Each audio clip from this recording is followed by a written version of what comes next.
Bismillahirrahmanirrahim. Assalamualaikum warahmatullahi wabarakatuh. Allahumma sholli wa sallim wa barik ala sayyidina Muhammad wa ala ali sayyidina Muhammad. Allahumma sholli wa sallim wa barik ala sayyidina Muhammad wa ala ali sayyidina Muhammad.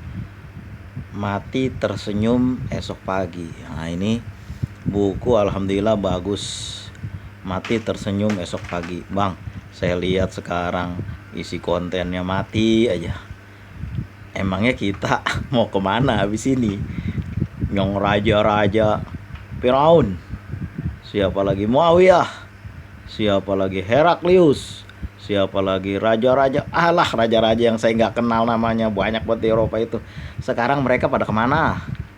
Yang dulu punya kekuasaan luas, kekuasaannya sahin sah, yang kalau lagi berkuasa diktator, lupa sama rakyat.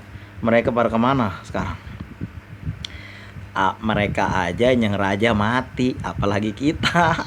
Semuanya mati. Masalahnya mati, habis itu kita mau kemana? Wah, gua kaya raya. Wah, bederetan usaha, rekening bejibun duitnya. Habis itu kita mau kemana? Tuh, mati. Mati. Kalau kita mati, apa yang kita bawa? Kalau kita mati mau dipakai apa, kayak pakai jas, kayak pakai sepatu yang cakep, kayak ujungnya pada jadi apa sih?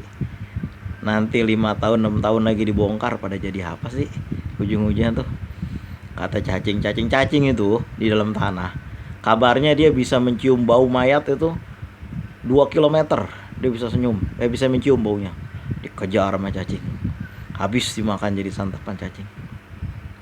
Itu yang dulu didapat dengan cara nipu, dengan cara nyogok, dengan cara injek bawah, jilat atas, sikut kanan kiri. Itu udah kagak ada gunanya lagi. Anak-anak mana? Sampai sini aja Pak nganterinnya, sampai sini aja Bu nganterinnya. Jangankan itu, mobil balik, jangankan kata mobil, cuma sampai pelataran kubur doang. Tiker butut. Tiker ketinggalan, ambil. Tiker dibawa pulang lagi. Coba yakin.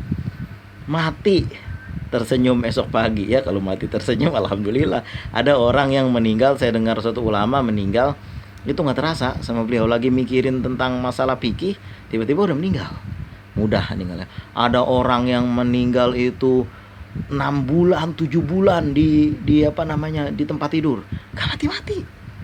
Begitu aja udah makan di situ, berak di situ, tidur di situ, cebok di situ, semua di situ. Masa-masa tua kita siapa yang tahu? Sekarang belum terjadi, udah terjadi semua orang lain, sama kita belum terjadi. Sekarang apa yang mesti kita buat?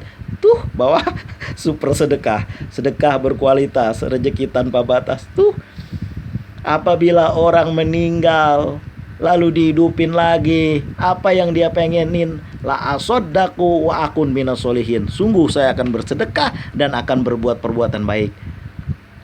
Tuh, baca tuh di bawah, tuntunan bertobat. Kita yang masih umur muda, jangan berpikir gua masih muda, masih lama. Siapa yang bilang orang muda kagak mati? Mati itu seperti putih kelapa, yang tua jatuh, yang putih jatuh, yang baru mengkel jatuh, yang sedang jatuh, sama. Ada orang lagi makan di restoran mati. Saya ada satu kawan, dia cerita, dia bilang kan, adek aku, kenapa bos? Lagi makan di kamar, di ruang makan sama-sama dengan keluarga, tiba-tiba makan meninggal, dia bilang kan. Ada orang saya dengar lagi ngaji, tiba-tiba lagi ngaji, dengerin ustadz ngomong nih di majelis, tiba-tiba rubuh, nggak hidup lagi, meninggal. Ada orang lagi duduk baca Quran, meninggal. Ada yang lagi berbuat dosa, meninggal. Ada yang lagi korupsi, meninggal. Ada yang lagi nilep duit, meninggal. Ada yang lagi di jalan tabrakan, mati. Mati itu nggak ada yang tahu, ajal datang kapan aja. Tapi bukan masalah matinya, setelah mati itu kita mau kemana.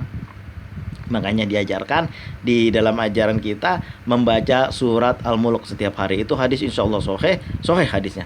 Saya membaca, siapa yang membaca surat Al-Mulk setiap malam, insyaallah dia selamat dari siksa kubur. Itu hadis sahih.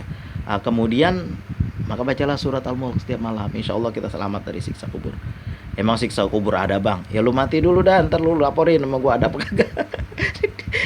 Orang ulama udah pada bilang, dia masih gak percaya. Giliran sinetron kibul luar biasa tiap malam percayanya. Jadi kan mati itu kapan aja dia datang. untuk sekarang ini selama kita masih hidup, jangan lupa wa akun minas solihin, la asodaku, super sedekah, la asodaku wa akun minas solihin, saya sungguh akan bersedekah.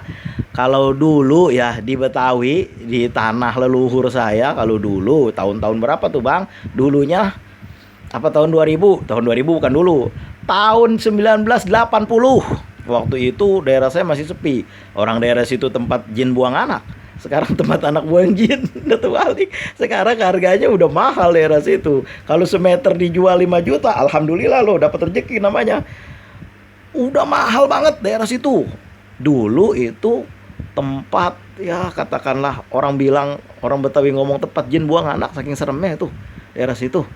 Jadi waktu itu saya inget banget nih, di depan rumah ditaruh gentong. Gentong tuh apa? Mungkin anak sekarang nggak tahu, itu yang dari tempayan. Tempayan tuh dari tanah gede kayak cinmi menghancurkan dengan kumpu apa peremuk tulang. Itu kan ada tuh film kartun. Cinmi itu menghancurkan gentong, gentongnya segitu tingginya. Cuma kecilan dikit, ditaruh di depan rumah, ada gayung dari batok kelapa diisi air penuh. Nanti kalau ada orang lewat, kalau zaman dulu kan dibilang musafir, lewat dia minum dari situ, di depan rumah ada air diminum sama dia. Sedekahnya orang zaman dulu, karena ikhlas, alhamdulillah Allah catat sebagai pahala. Kalau zaman sekarang ya udah nggak begitu lagi. Kalau kayak begitu, jadi malah jadi sumber penyakit nanti katanya. Kalau sekarang mah mungkin sedekah orang, yang ada saya lihat nih orang nih bersedekah, itu bagus juga, dia taruhlah di depan rumah dia itu chargeran HP. Lalu ada tulisannya di situ, silakan charger HP gratis. Ah itu ada listrik dari dia, disediakan kayak gitu. Sampai kayak gitunya pikiran orang, coba tuh kita lihat. Mudah-mudahan ada orang yang suka membaca Al-Quran online, suka konten-konten religi, dia buka di tengah jalan ayat-ayat Quran, tiba-tiba habis dia charger di situ. Nah, kemudian ada suatu masjid juga yang menyediakan mandi, ditulis di situ silakan mandi di sini, gratis. Tukang-tukang abang beca, tukang orang-orang yang nyari duit di jalan, mungkin dia gerah mau mandi mau sembahyang, ditaruh di situ ada sabun, ada ditaruhlah di situ air untuk mandi di kamar mandi, memang ada. Itu sedekah. Dari yang kecil-kecil dulu, saya dengar ada suatu nenek yang dia aja hidupnya biasa-biasa aja. Dari kebunnya depan rumah itu dia ambillah daun-daun ubi, daun singkong, dia sedekahin sama tetangganya sebelah. Kemudian dia bawalah beras, barang beberapa dia kasih sama tetangga sebelah. Ini punya nenek kemarin baru panen, dikasih sama yang ngurus padi, ngurus sawah. Sedekah, walaupun sedikit sedekah. Apabila kita mati, sedekah itu akan menguntungkan kita. Wa la sodaku akun minas solihin, sungguh saya akan bersedekah dan berbuat soleh. Orang mati itu al maut kal jaub, orang mati itu seperti orang tenggelam. Kalau misalnya orang tenggelam nih, jangankan batang yang kuat, pohon, rumput aja ditarik sama dia. Kalau orang udah ke bawah air kanyut tuh, rumput udah ketahuan, rumput kagak bisa nahan, tetap ditarik sama dia. Nah orang mati juga begitu, sekecil apapun amal dibutuhkan oleh orang yang mati. Apa itu? La sodaku wa akun minas solihin. Tuh super sedekah, kita bersedekah. Nah, itu sedekah orang-orang sekarang dengan orang zaman dulu mungkin bentuknya beda. Kalau zaman dulu air ditaruh depan rumah, kalau sekarang ditaruhlah charger HP di situ biar orang charger. Ada itu saya lihat dulu di beberapa tempat. Itu orang berpikir sedekah. Ada orang yang juga memberikan nasi Jumat, nasi pada hari Jumat dibagi-bagiin.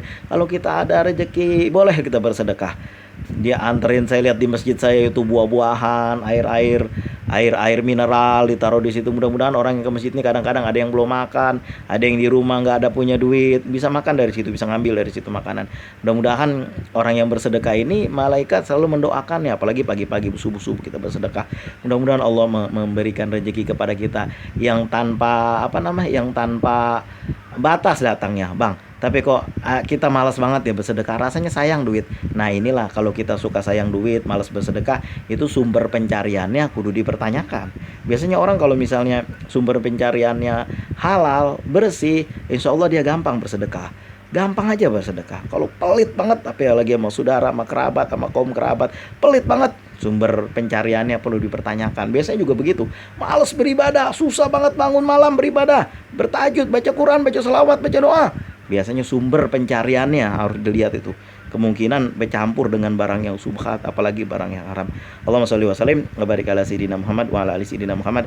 Jangan terlalu panjang, saya cuma ingin menyampaikan bahwa ketika kita meninggal, ketika kita mati, ajal nggak melihat kapan itu kita belum tua, masih muda juga kita mati.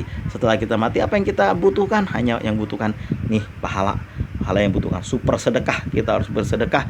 Mudah-mudahan Allah memudahkan urusan kita. Kita banyak berselawat, kita sholat duha, kita sholat taubat, kita sholat malam memohon kepada Allah.